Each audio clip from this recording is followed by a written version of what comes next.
Okay, so today we are going to talk about a longtail cast on. This is my favorite cast on for really, really basic things. Basically, I use it for almost everything. It is a longtail cast on because you are using both the length of the a length of the yarn and part of the yarn that's attached to the skein still. So you need to predict a little bit in advance how much yarn you're going to need. We'll talk about predicting later. So I'm going to pull out a little bit of yarn. You're going to make a slip knot. You can make that slip knot in any way that you normally make a slip knot. It is going to go on just one needle. That needle will go in your right hand. When you look at your slip knot and once you've cinched it up, you're going to notice that the piece that is cut is going to be facing you, and the piece that is still attached to the skein will be facing away from you. You're going to put the index finger of your right hand on top of that stitch, because if you try it without doing that, those stitches will disappear. This is the front end of the needle where the pointy end is. You're going to grab the two strands with the from behind, and then at the pointy part of the needle, you're going to insert your index finger and your thumb. You're going to open it. You're going to move your hand back to where you can see what you're doing. If you look closely, it looks like a boomerang or a heart. That's what you're going for. So once you can see that, then the process of the longtail cast on is to scrape up the thumb, picking up the outside strand of the yarn, come over, scrape down the finger, picking up the inside strand, pop through the hole that's by your thumb, drop your thumb out and pull. Again, you're going to scrape up, picking up just one strand of the thumb, scraping down the finger, picking up one strand of the finger, through that hole, drop your thumb and pull. Now, if you're very new to this, you probably are coming through, dropping both of your hands and pulling down on it. That's fine, that will work, but every single time you have to reposition your hands, and that slows you down. So if you want to be a very fast caster oner, then you are going to just release your thumb out of the hole and put your thumb forward. Again, up the thumb, down the finger, through the hole, release your thumb and flick it forward. This will also guarantee a nice loose cast on.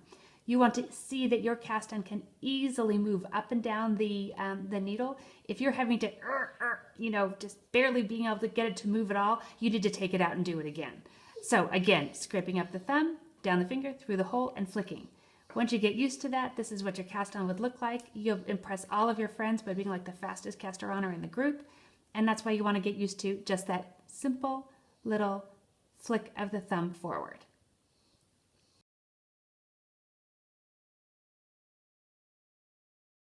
Okay, so I want to just talk about two things with the longtail cast on.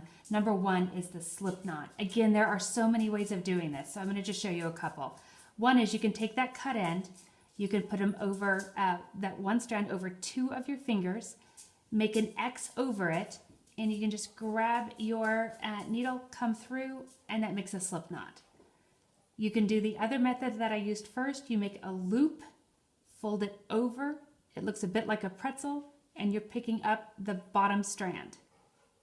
And another one, which is really simple, you set your hands up, and you're just making the loop. So you don't have to work really hard at the slip knot. Mostly you just need to have some sort of slip knot on the needle so that you can easily pop into your longtail cast on. So that's a slip knot. Again, if you have another way, it doesn't matter. As long as the two ends will cinch up, that's all you really need.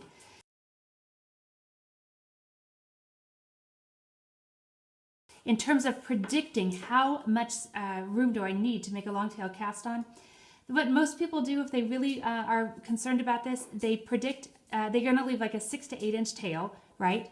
And then you're going to take your yarn and you're going to just wrap over your needle the number of times that you would need to cast on. So if you need to cast on 36, you would just wrap over your needle like 36 times. Give yourself a little bit of wiggle room, stop right there, and then make your slip knot in your yarn. I tend to, having knit long enough now, I tend to just kind of know this is going to be 30 stitches, and I just go from that. I will, however, tell you if I ever have to cast on more than 100 stitches, I cast on from the inside and outside of the same skein. I want to show you what that looks like. It's the same cast on. I'm going to pull out two lengths. One of them is from the inside of the skein, and one is from the outside. I'm going to make my little slip knot down here with just enough of a tail to be able to cast on. I'm going to come through like I always do and cinch right up. I'm going to totally ignore the stuff that's back here because that's just waste yarn. Again, from the tip, I'm going to insert my 2 fingers and I've got my little boomerang. The only thing that's different is right here I have 2 stitches in this initial slip knot. So this is the only time that the slip knot will not count as a stitch. And you'll see easily that when you are doing your cast on, this little double one looks different from the rest. So you'd cast on your full length that you need, you'd come back through and knit everything that you want and then just drop this last one off. And that's a way of easily casting on a whole slew of stitches with the long tail cast on without having to predict how long does that long tail need to be. Again, I use this anytime I have to cast on over 100 and certainly on those shawls where you have to cast on 400 to 600 stitches. So I hope that helps a bit. Thanks.